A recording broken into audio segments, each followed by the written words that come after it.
Welcome to this channeling and reading. I realized just before starting this actually that I've kind of lost touch with the weekly intention and grounding thing that I was doing before we entered this really quick, like fast paced void place of processing and trying to stay current, present with the changes. Yeah, I think that, I mean, let me speak for myself, while I was in that tunnel, a lot of themes of needing to learn how to not be in control came up, I think, because that's what I feel many others were trying to contend with. Not that we're out of it, but I am feeling that we are finding our ground in whatever newness may have happened specifically between maybe like I say about like mid Feb. It feels like the year started off really slow. It's been moving at a super fucking snail's pace. Then something happened where we just switched or inverted into some void space. And then things started to be really weird from there. And like I said, don't think we have come out of it. It's more that we are getting used to this new state or whatever new way of being may have been implemented in our personal lives. I'd say over the past like few weeks, 2 to 3 weeks, feels like the last 2 to 3 weeks have been really important for our identity and for testing whatever new reality we want or whatever new reality may have come in.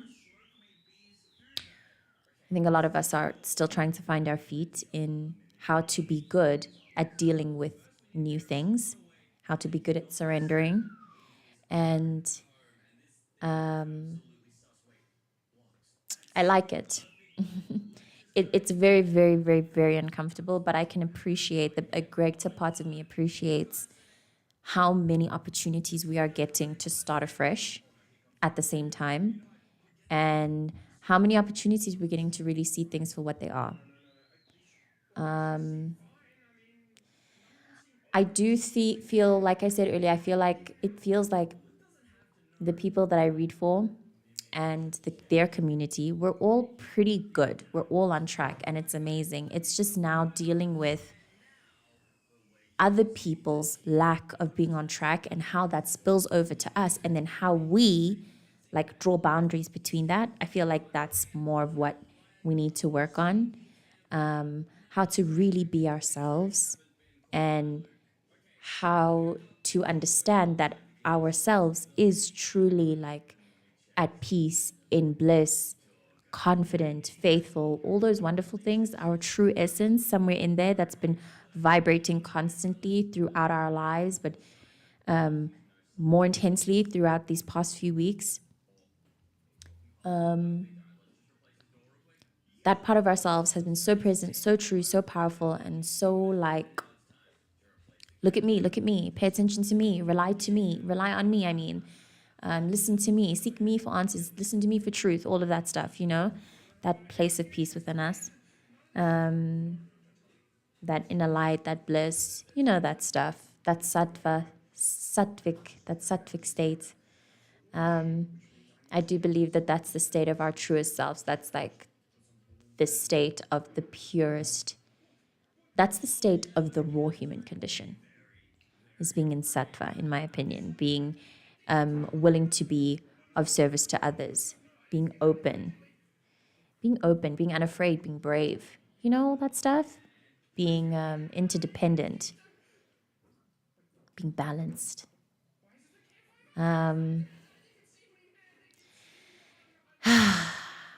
Yeah, like I said, the void is still very, very present.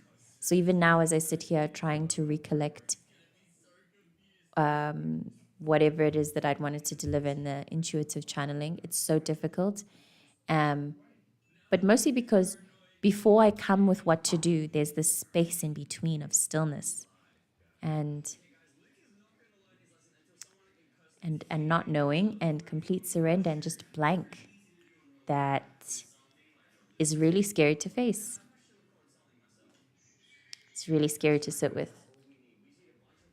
but is the medicine for us. It's the medicine for me. And I'm going to try to be present throughout this offering. Alongside that, I find that normally I rush past it or I push over it, and then I get a chance to be aware of my force and my will.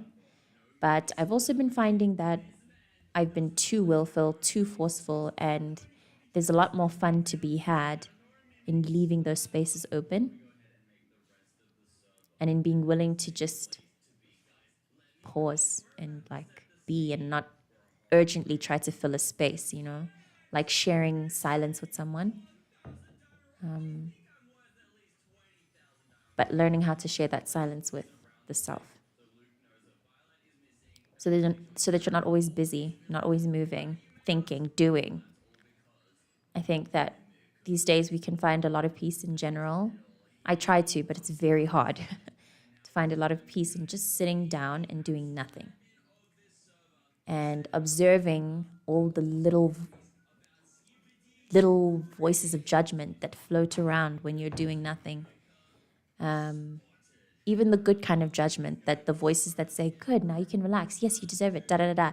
Against the voices that say, oh, but is everything done? No, but are you sure that you can do da-da-da-da? Observing all of that storm in your mind and still choosing to sit the fuck down and be still.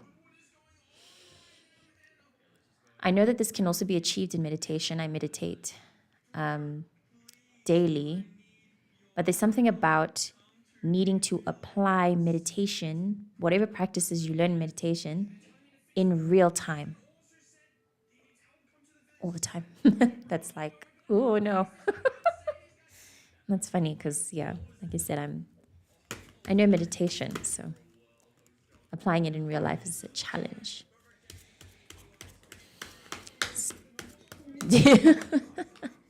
I'm realizing now, only now that I started shuffling. Isn't that interesting? My body like came before me. Lots of cards.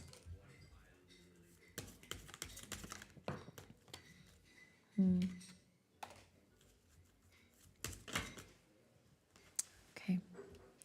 So these two, we have the Seven of Wands as the opening energy and then the Page of Pentacles. These two together appear as a combination of readings that I've done over the past, I think, 3 days or the past week, I don't know. But this came on its own, this came on its own.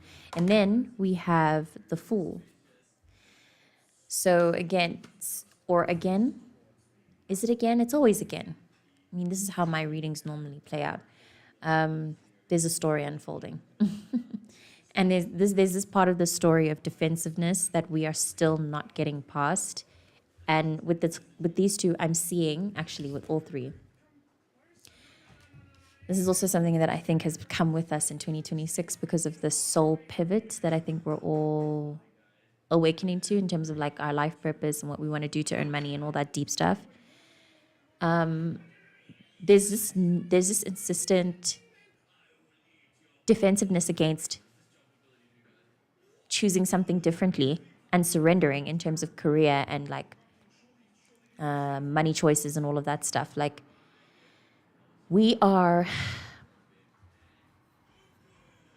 it's a really scary thing to dive into and to decide to take seriously. But this call to go beyond the physical rat race level of making sure that you always have enough money and da-da-da-ba-da-ba-da, the call to go beyond that life is going to keep calling. So if by chance you're watching this and you relate to having this inclination towards an eat, pray, love lifestyle where you make a risky decision and you decide to start over against internal impulses telling you that it's a bad idea, that the need to push past this, that call will never leave you. It's very, very important that you follow it. It's very, very important that you at least display a willingness to the universe to change your to relax, to not relax, to stop fighting the urge you have to make a decision, a risky decision. Like It's really important that you do it, man. That's what I'm saying here. That's what I'm seeing. It's really, really important that you make the risky decision. In delivering this message, I must say I felt such a draining. I've been feeling this like it's like a parasite. You know when a parasite is sucking from an energy body, the way that energy body feels as that parasite is like sucking from its body is so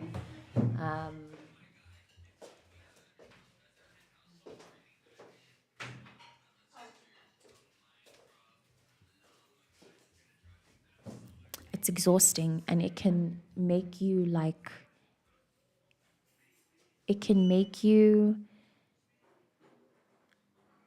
shift the person that you are when you are feeling drained makes different decisions from the person that you are when you are feeling energetic and alive, willing to take risky decisions, hopeful. Like these two frequencies have different stories to them. They'll make different decisions, and so they have different they operate at different altitudes in the frequency scale. You know what I mean? In my opinion, this is higher frequency to me than this. And it seems we are still insisting basically on staying in this at this point. And we don't really have to. We just have to, beneath the deck, you have the Emperor, exercise, followed by the Lovers. Our free will, we have to exercise our autonomous free will, you know? With the presence of this, I'm getting the image of like, the image of God making us as human beings in its image and then granting us the will to it's the story of Adam and Eve basically, and how they ate the apple for greater freedom.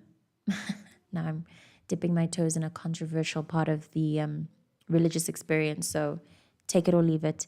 But my understanding of Adam and Eve biting from the apple is them is them exposing themselves to dichotomy, basically. Before they were living in oneness and unity of the universe, then they bit the apple and then their consciousness split, and suddenly they were aware of the good and the bad and the beautiful and the ugly, and of their free will and all of that, of their ability to choose where they stand in their ability to choose and where they must surrender to God. And that's the metaphor for what's been created for us as a humanity, I believe. And I think with the presence of these cards, the way that they're sitting here, our universe is inviting us to take more opportunity to exercise our free will, specifically in the realm of career and money making. And it's something that I have constantly read on. So really at this point, I'm feeling a little bit like, ugh, about reading about it. But I also know that I'm speaking to me. There are so much greater ways to see your life. There are so many bigger ways to understand how you can build a life for yourself. Like it really no longer exists as what it did before. Like everything, truly, everything that was before is gone. You're about to go off the cliff. You have to go off the cliff. You have to. You have to. You have to take that leap. You have to take that risk. With the presence of the Lovers and the Emperor, I'm also getting that, like, should the opportunity come, beneath that you also have the Knight of Cups. Should the opportunity come, you have to fall in love and you have to go all in, regardless of where you think the relationship is going to go. You have to just do it. Just fall in love. You have to do it, okay? Should that opportunity come. And it's giving that it very well might. And it's an opportunity that's going to more affect your material circumstances. It's going to feel like a change on a material level more than it will on like an emotional level, where it's going to give you more experiences. And well, actually with the presence of the Knight of Cups, it could actually give you a very full emotional experience, whether a new relationship or just a new material experience, whatever it is. You know, it doesn't have to be a new relationship. It could be that you find yourself going on dates, but you have to say yes to them is the thing. Like, I'm getting somebody who really needs to live a more open model, and it's looking at like the opportunities going to come in the physical, and you're going to have to understand how to integrate it into your spiritual body more than on a mind level. There are no swords here. Even as I go further, there aren't any swords. Oh, then it appears through the Seven of Swords. Okay, so the mind will come later, doll, because then you have the Hierophant and then you have the Six of Wands. So this is a period of like enjoyment and presence and exercising free will and surrendering and being willing to make decisions that go a little bit against what you are used to in terms of being closed off, defensive, guarded, high-walled, prepared, in control, all of that stuff. You're going to have to learn how to be in control in a new way. In a new way that might challenge your ego. With the presence of the Lovers, I'm also getting that it's going to be a bit of an ego challenge. I'm also getting, you know how, okay, take the scenario of when you make a mistake, for example. There are many options. When someone points at you and says you fucked up, there are many ways that you can take that. And I'm getting with the presence of these cards that it's going to be up to you to have to choose how to do it differently. Instead of when someone says you fucked up, instead of going, yeah, but, or instead of, I don't know, whatever your previous response would have been, I'm receiving that it's best for you to open up your perception in some way. And maybe when you receive that, say instead, I don't know, try to be curious about what this person is talking about. Try to be curious about how they see you. That's just an example. With actually the presence of the Lovers and the Emperor, I'm getting as well that it might be useful for you to just hold in mind whatever the situation is, whatever situation you face, consider what it looks like from the outside. Try to put yourself in observer mode and pretend you're God or some other person outside of your body and look at yourself, look at your situation, understand how you're being, understand how you are. This is very difficult for me because generally my relationship with perceiving and being perceived is really, really weird. But, so it's pretty difficult for me to do this. I try, though, to do it through observing myself, literally like, that's how I use technology, to take my ID, put it somewhere away from me, and look at it. It's very useful. It's part of why I do these recordings as well. And I like to, as a result, stalk myself on Twitter, go through my Instagram, look at my posts, and get like an overview of my grid feed, for example, which is why I also stay a little, I stray away, not a little, I stray far away from a curated feed. Just posting shit on my feed and whatever, it gives me feedback on who I am as a person. So that might be something that's helpful for you. Just consider who you are as a person. Because it feels like something about it could use a change, but in a very open way, not in an urgent way, not in a way that's like there's anything wrong with you now. It's just, you don't have to be doing all this. You're tired. You got different shoes on. You're disheveled. You don't need to be in this state. And your universe, your ancestors with the presence of the Hierophant, like, everybody just wants you to relax. You deserve to relax. You on some level want to relax as well. The way to do it is to surrender, let go. Stop being so stringent on like, well, actually, no. Be stringent, be strict, but about what you want to be strict about. Be more intentional. Try to seek joy. Try to put the one down, put it down, relax. So to extend what I was talking about via the stringency, like I was thinking about if you are a strict person, if you're someone who enjoys a schedule, Virgo, Capricorn, organization, if you're someone who's like really strict on that, try to take this time, this week or whenever it is that you watch this, whenever, to not follow the schedule and to instead follow your intuition and follow your will and keep checking in with yourself moment to moment. What do you feel like doing? And then follow that, answer that. And try to keep it really simple in that process and try to keep it up. Pay attention to yourself. This also signifies to me building a closer relationship with the self, with the feminine and masculine animus anima parts within you. Yeah, doing that so you can make better decisions and you can be your own emperor. You know what I mean? Obviously, with the presence of these cards, it's giving romance. Obviously, there's potential of that. And like I've said in previous readings, this is not going to stop. I do think 2026 will be a very pivotal year for unions. Very, very huge. This is the love of my life. Cannot live without you. Can't imagine life without you. Relationships are coming out of this year. A lot of people's very special anniversaries are going to happen this year. It's cute. It's very, very cute. But then again, lots of breakups, but we're going to deal with that in another reading. Right now, it's open model time. It's have faith time, but I'm not getting with any of this that you don't have faith. I'm more getting that you need to have a lot more faith than you do now, and you need to actually do it, practice it, you know? Crazy example, if you really do have faith that God's always got your back and you'll always be okay, then how's about you resign? How about you do it with no plan? Just do it. How about you make that big move to a place without any backup plan, without knowing anybody or whatever?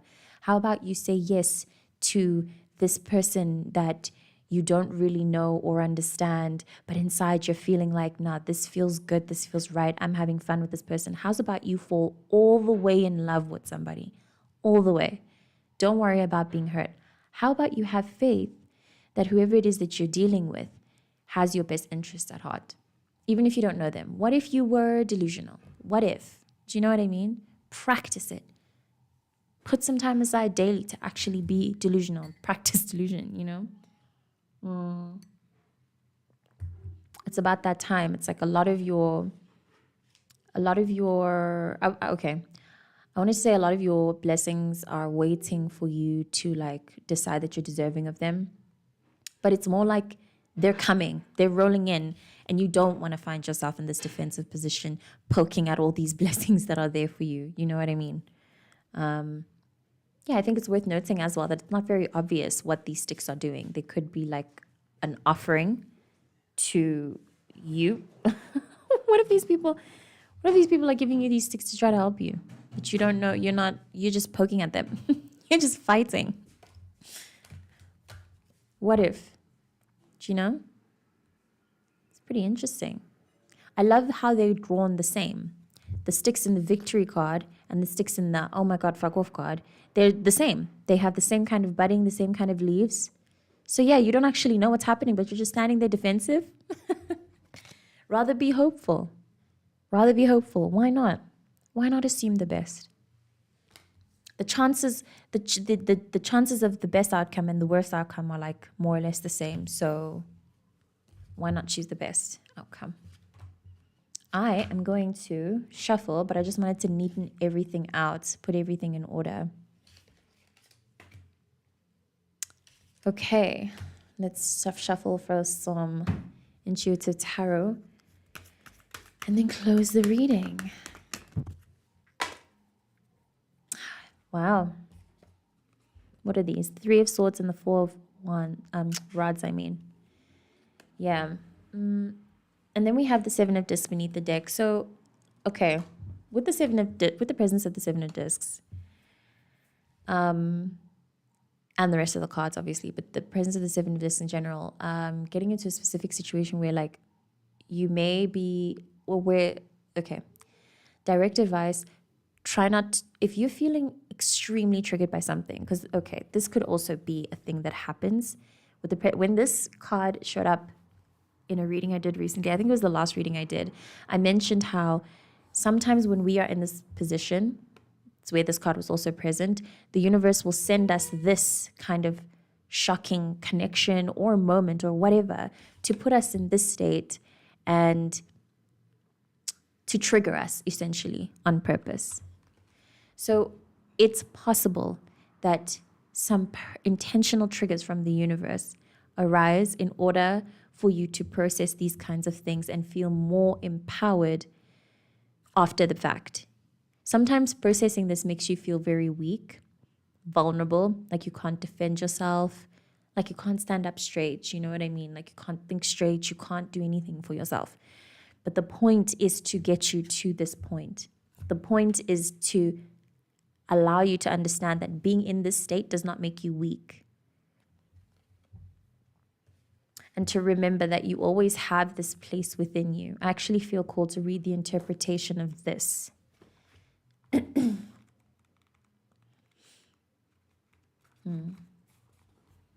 Feel called to also remind you that the pain is yours. Just remember that. As you process anything, try to remember you are bigger than it. You are like the pain's mother in a way. And you really, you never have to. Oh yeah, there's so many things to say about it because of how painful it is, and it's so personal, the way people process their pain. And I think you also have to be very careful in general about invalidating this kind of thing.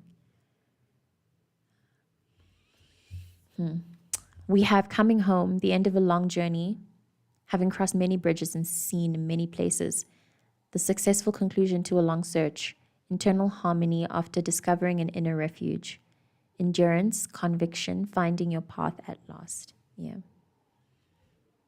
Not without the pain, not without the willingness to travel through the pain, you know? You have to go through it. I'm receiving, you have to be willing to cry. And you have to, I'm getting as well, just try to be honest as well to everybody around you. Try to deliver as much authenticity as possible so that it doesn't get, so that this energy gets calmed down in a way. Because it feels like this is flying everywhere around us, where a lot of us are liable to get into unintentional arguments or misunderstandings with people because of a lack of a full understanding. And there may be a tendency to jump to conclusions of defensiveness and whatever in general. I think that the best way to combat that is to be willing to cry and to, in general, constantly sit with, how do you feel? How would you like to approach this? What kind of person would you like to be? Consider that kind of person in your mind. How would that person react to the situation that you're facing right now, whatever the situation is? It's feeling like the energy might be all over the place, really, where it's going to make you want to move very, very slowly. Try your best to do that. And like I said, try your best to cry. And know that by the end of this coming week, by the end of the next few days, or honestly, by the end of this chapter, because it does feel like a chapter in each of our stories that we're dealing with right now, relationships, connection, and understanding how to be autonomous while also valuing the give and take of union and relating to others. And the others can be anything. It can be other people, it can be your work, it can be life in general, it can be your own soul, it can be God. I think the relational factor is something that's very highlighted right now. The self and the other. So at the end of the chapter, I think what's going to come out of all of this is a really beautiful feeling and understanding of autonomy and how to be ourselves. And then from that place, how to relate to others, how to relate to life, how to relate to God, all of that stuff. It's going to be good. It's going to be good. I have huge faith, but I do still feel very, very, very tired. That exhaustion that came to me at the very beginning of this live stream hasn't left. So I am feeling like it would be the best for me to close the reading because I also don't know if I've delivered this with any justice. I really hope that it was helpful, although I must say with the energy I feel and the way that I have been present in this past half hour, I don't know, but thank you for watching. Thank you for supporting and always taking me in, be willing, everybody who takes any second to watch. I'm really, really grateful. I'll see you in the next live stream.